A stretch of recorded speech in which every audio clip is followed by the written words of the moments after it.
What happens when an economy built on a steady flow of workers suddenly tightens its borders? The UK is finding out. Sectors that relied heavily on EU labour, hospitality and agriculture, to name a few, are now facing severe staff shortages, rising costs and a workforce struggling to keep up. What does this mean for the future of work in the UK? Let's take a closer look. Every facet of the United Kingdom's industries will be compared to pre-Brexit levels from now until the foreseeable future. That's just what happens when you undergo a major political and socio-economic shift. Back in 2016, pro-Brexiteers proclaimed, "Bring it on." The fact that there would be a change was never dismissed, but pro-Brexit campaigners believed that the change would be a positive one. Is that truly the case? This is a British passport. And what are the first two words on it? European Union. One of the key issues raised at the height of the Brexit campaign was that of immigration. A YouGov survey published in 2024 revealed that 70% of voters felt immigration levels had been too high over the past decade, with half describing it as much too high. Additionally, 43% viewed immigration negatively, a significant increase from 5 years prior. The consensus was that migrants would enter the United Kingdom, usually by way of the EU's fundamental freedom of movement principle, and steal jobs that were meant for nationals. If they didn't steal jobs, they'd at least overburden the UK's welfare system, again becoming a nuisance for the average citizen. Brexit happened, and a new immigration system was put in place after the transition period ended. Yes, this new system was meant to curb immigration. No, it did not decrease net immigration. Net migration to the UK reached a record high of 764,000 in 2022, with 1.26 million people immigrating and 493,000 emigrating. The new system, introduced in January 2021, was designed to curb lower-skilled migration while allowing higher-skilled workers easier entry. This shift led to labour shortages in industries such as manufacturing, accommodation, food service and transportation, which heavily depended on EU migrants. By contrast, UK-born workers have accounted for most of the growth in professional services and social healthcare, while non-EU migrants have been more evenly distributed across sectors, particularly in health and ICT. The system's restrictions mean that many EU workers who were employed before Brexit would not qualify for a skilled work visa today, contributing to labour gaps in sectors with historically high turnover and smaller firms. Previously, EU free movement allowed workers to take jobs in lower-skilled industries with minimal bureaucratic barriers, while non-EU workers faced salary and skill requirements under the visa system. Post-Brexit, most work-related migration must go through the new skilled work visa system, which requires a job offer above a certain salary and skill level to qualify for entry into the United Kingdom. While some businesses argue that the system is restricting growth by limiting labour supply, others claim it remains too lenient and has increased overall work-related migration. In The Impact of Post-Brexit Migration System on the UK Labour Market, authors Jonathan Ports and John Springford illustrate how a significant shortfall of EU-origin workers of about 460,000 workers was partly compensated for by an increase of about 130,000 non-EU workers. The shortfall remains.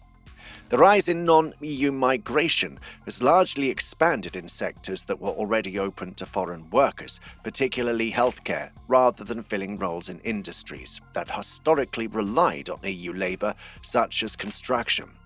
Despite many skilled jobs in these sectors meeting visa criteria, employers, especially smaller businesses, may be deterred by the costs and administrative burden of securing sponsorship licenses.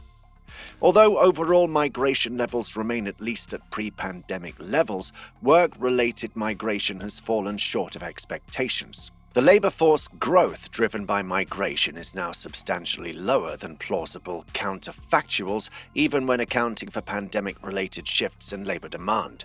The long-term impact of the new system remains uncertain. While its relative openness suggests that non-EU migration could expand into new industries over time, employer adaptation, broader labour markets, and the practical challenges of visa sponsorship will ultimately shape how migration influences the UK workforce in the years ahead. Immigration continues to be a polarising subject in the UK. In fact, this graph prepared by the Migration Observatory in 2023 shows that 32% thought immigration was a very bad or a bad thing, while 52% thought their numbers should be reduced either by a little bit or a lot. Overall, immigration wasn't necessarily something that the majority of the population encouraged. We have to revisit a popular quote made during the Brexit campaign that was referenced over and over again. In 2016, Ian Duncan Smith raised concerns about the impact of migration on employment in the construction industry. Citing findings from the government's Migration Advisory Committee, he stated, "The government's own Migration Advisory Committee reported that for every 100 migrants employed, 23 UK-born workers would have been displaced." While this statistic does appear in a 2012 MAC report, it's important to clarify its context. The figure specifically refers to the impact of migrants from outside the EU who arrived in the UK between 1995 and 2010.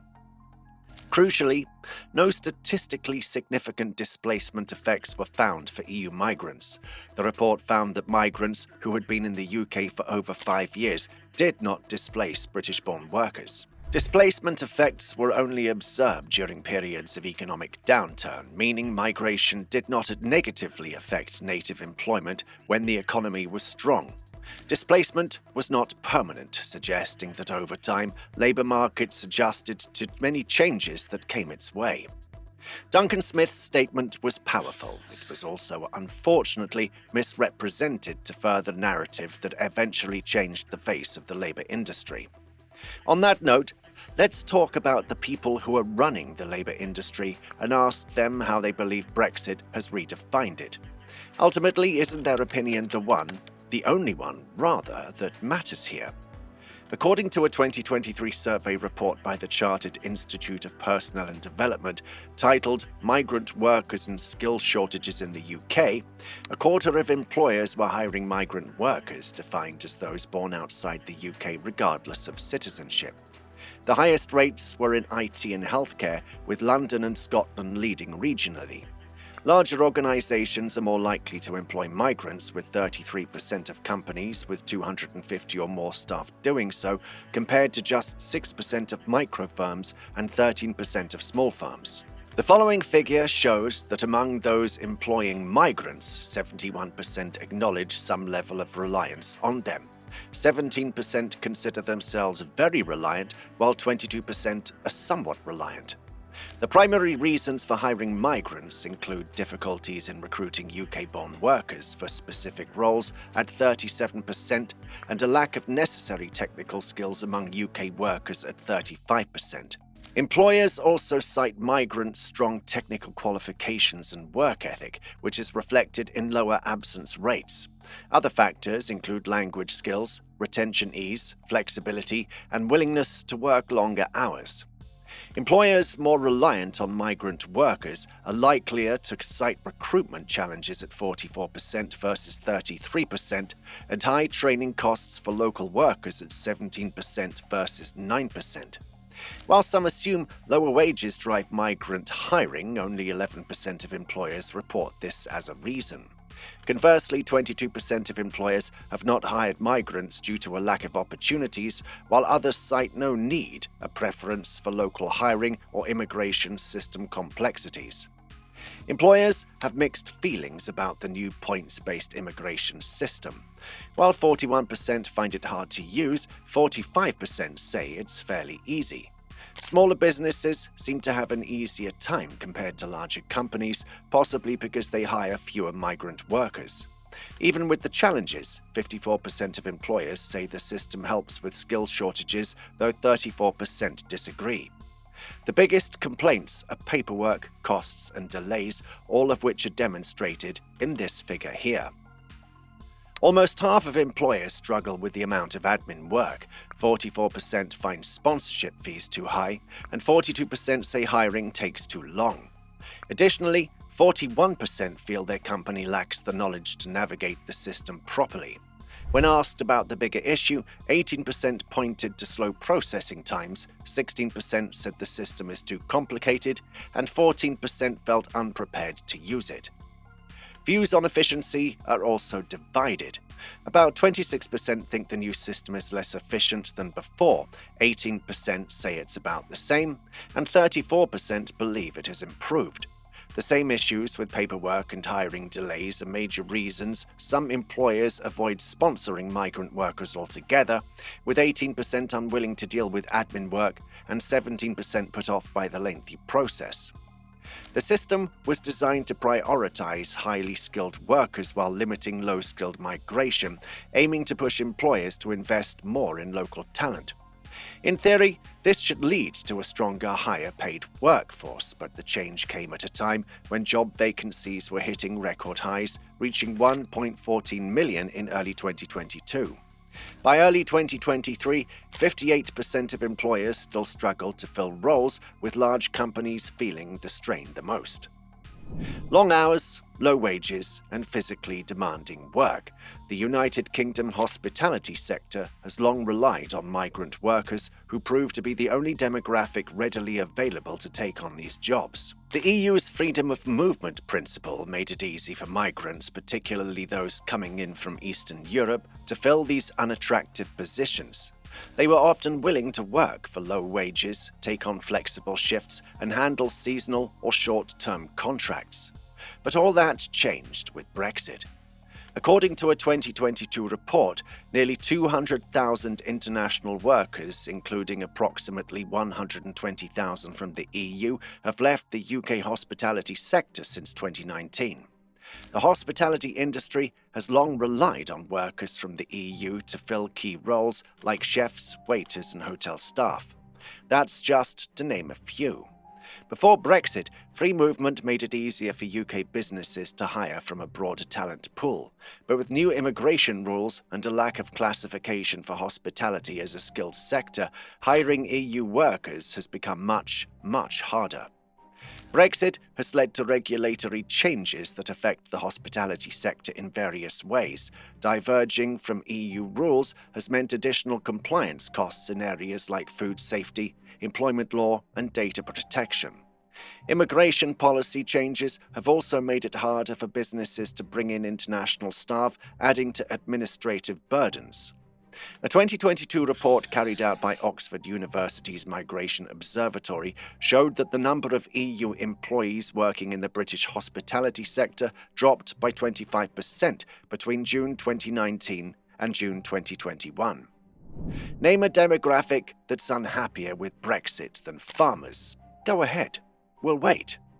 But while we're waiting, take a look at this graph prepared by Farmers Weekly in 2023. Labour supply concerns have made it to the list of reasons why farmers have negatively reacted to Brexit with 16% of the vote.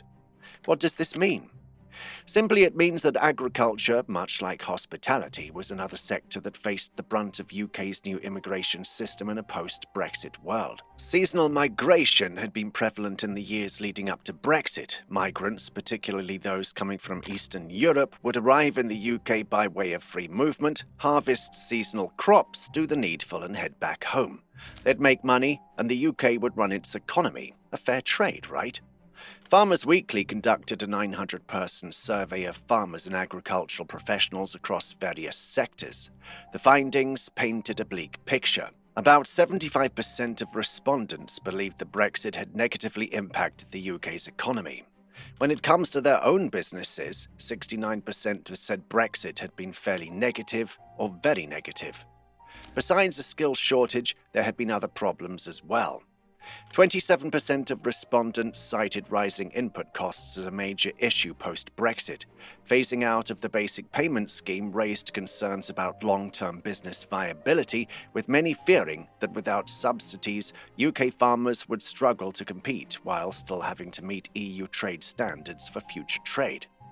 Farmers were also promised that Brexit would reduce red tape, but the reality has been the opposite. 58% of farmers reported an increase in paperwork, and 90% of those working in ancillary industries like farm consultancy and supply chain management. On that note, around 79% of respondents believe that free trade agreements have harmed UK farming, with duty-free imports of meat, dairy, and other goods from Australia and New Zealand threatening local producers. Attitudes towards Brexit have shifted significantly. While 54% of farmers initially voted to leave the EU, an 8% swing towards Remain has emerged. Meanwhile, 52% of respondents now support rejoining the EU, and 70% favour rejoining the single market. The consensus is that Brexit has made farming in the UK more challenging than expected. As industries struggle with labour shortages, rising costs, and shifting migration patterns, the long-term effects are still unfolding. Has Brexit truly empowered British workers, or has it created gaps in the economy it's struggling to fill? The hospitality, agriculture, and healthcare sectors are feeling the strain. The UK's labour market will never look the same again. Was it worth the cost of leaving?